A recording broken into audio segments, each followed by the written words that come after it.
Olá, povo de Deus, 24º domingo do tempo comum, 13 de setembro de 2020. Nossa reflexão desse domingo é a partir de Eclesiástico 27:33 a 28:9, Romanos 14, de 7 a 9 e Mateus 18, de 21 a 35. O livro do Eclesiástico é só encontrado nas Bíblias católicas e reflete a conjuntura do século II a.C. Embora o original tenha sido escrito em hebraico, a versão que usamos é a tradução para o grego, feita pelo neto do verdadeiro autor. Trata-se de um livro que defende a cultura e a religião judaicas frente à globalização helênica que arrasava com as raízes judaicas. Eclesiástico apresenta uma reflexão sapiencial onde a sabedoria muitas vezes é personificada, é o próprio Deus. Segundo Scheckel, o exegeta espanhol, no geral a doutrina de Eclesiástico é apresentada da seguinte forma: o máximo da sabedoria é o respeito e a reverência a Deus, o que se traduz no cumprimento da lei. Sua maneira frequente de raciocinar é a consideração de duplo aspecto. Quase todos os problemas e situações humanas apresentam dois lados, seus mais e seus menos. O equilíbrio é característico, revelando um autor de pensamento sensato. Hoje o texto pode servir como um desdobramento do que vemos no Evangelho. Eclesiástico também nos mostra que há uma dimensão social do perdão. Como bem comentaram essa leitura de hoje os exegetas da província portuguesa dos sacerdotes do coração de Jesus, muitas pessoas do nosso tempo pensam que só nos afirmamos, só nos realizamos e só triunfamos quando somos fortes e respondemos com força e agressividade à força e à agressividade dos outros. Eclesiástico, contudo, ensina que a sabedoria, o êxito e a felicidade não passam por cultivar sentimentos de ódio, de rancor, mas por cultivar sentimentos de perdão e de misericórdia. Quem tem razão? O que é que nos dá paz? Nos faz sentir em harmonia conosco, com Deus ou com os outros e nos torna mais felizes? Os gestos violentos que mostraram aos outros a nossa força e apaziguaram o nosso orgulho ferido, ou os nossos gestos de perdão, de bondade, de misericórdia? Como diz Pagola, a sociedade não deve deixar nenhuma pessoa abandonada, nem sequer o culpado. Toda pessoa tem direito de ser amada. Não podemos aceitar que a repressão penal devolva mal por mal ao encarcerado, por exemplo, mergulhando-o no seu delito, degradando sua vida e impedindo sua verdadeira reabilitação.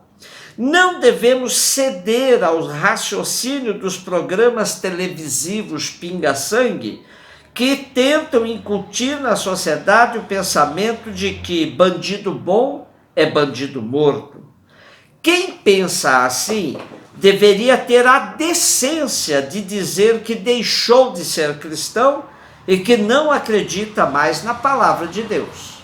Romanos 14, de 7 a 9. Na comunidade a qual Paulo escreve, havia dois tipos de pessoas que se chocavam constantemente por sua maneira de encarar a vida, a cultura e, sobretudo, o relacionamento comunitário. Os fortes e os fracos, aos quais Paulo se refere, podem ser identificados hoje como progressistas e conservadores. Os progressistas se viam como bem preparados para enfrentar as dificuldades do mundo e da vida comunitária, atualizando sempre a mensagem de Cristo para a conjuntura na qual viviam. Os conservadores se apegavam às tradições, aos ritos antigos, com medo de se desviarem da doutrina e da lei. Para uns e para outros, Paulo escreve: nenhum de vós vive para si mesmo. e nenhum de nós morre para si mesmo. Se vivemos, vivemos para o Senhor, se morremos, morremos para o Senhor. Portanto, quer vivamos, quer morramos, pertencemos ao Senhor. Na verdade, Cristo morreu e ressuscitou para ser o Senhor dos vivos e dos mortos. Com isso, Paulo quer elevar o nível de convivência comunitária, mostrando que visões diferentes sempre teremos, mas que ninguém pode perder o foco. A vida cristã é a vida em Cristo, mergulhada no mistério de sua morte e ressurreição. Mateus 18, de 21 a 35. Quando ouvimos a pergunta de Pedro a Jesus sobre quantas vezes devemos perdoar ao irmão que nos ofende, e que Pedro pensa ser 7 vezes, podemos ser levados a pensar que Pedro era muito limitado no perdão. Vejamos, na cultura da época, os rabinos indicavam que a prática do perdão tinha de ser até 4 vezes. Pedro não acrescenta somente 3 vezes, mas o 7 indica uma prática perfeita de perdão. Porém, a resposta de Jesus é hiperbólica, ou seja, exagerada, para indicar que devemos perdoar sempre. Não há limites na prática do perdão. A parábola que Jesus usa para ilustrar sua resposta a Pedro também segue o sentido do exagero, pois não dá para comparar as duas medidas das dívidas. Dívida de 10.000 talentos é 164 toneladas de ouro. Dívida de 100 denários é de 30 gramas de ouro. Fica claro que são valores incomparáveis. Vejamos então as duas cenas, 2 dívidas e 2 medidas de perdão.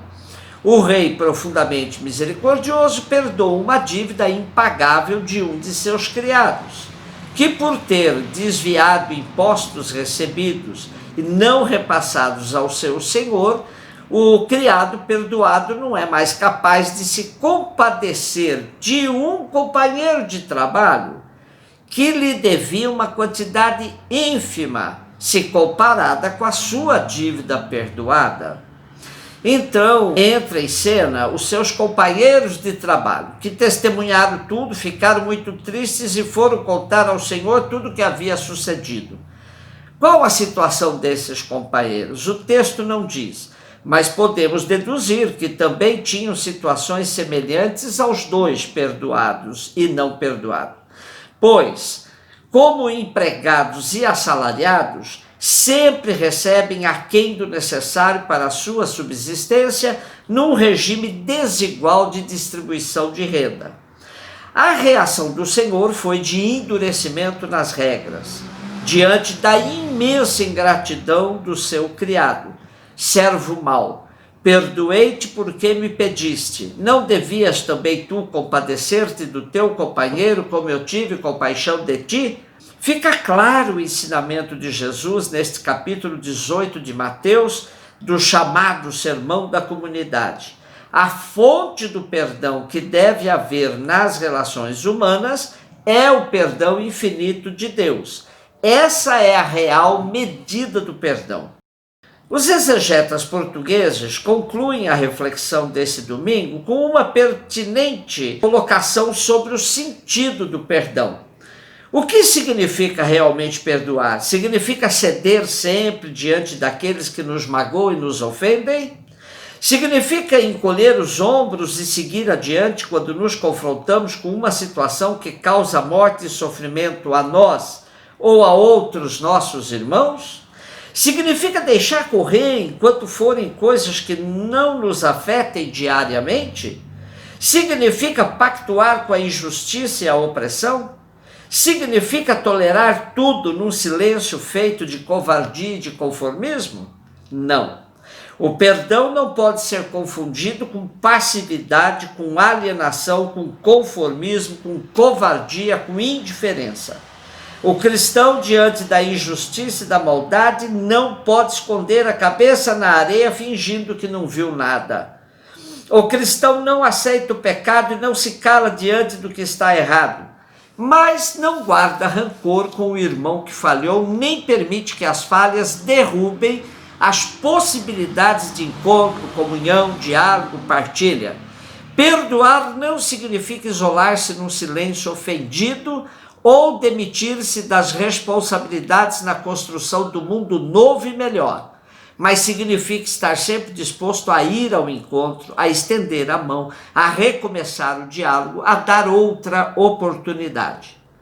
Entremos então no aprendizado do perdão, perdoando com alegria e sempre, recebendo também com alegria o perdão que o outro nos dá e desenvolvendo também a capacidade de se perdoar a si mesmo. Um beijo no seu coração.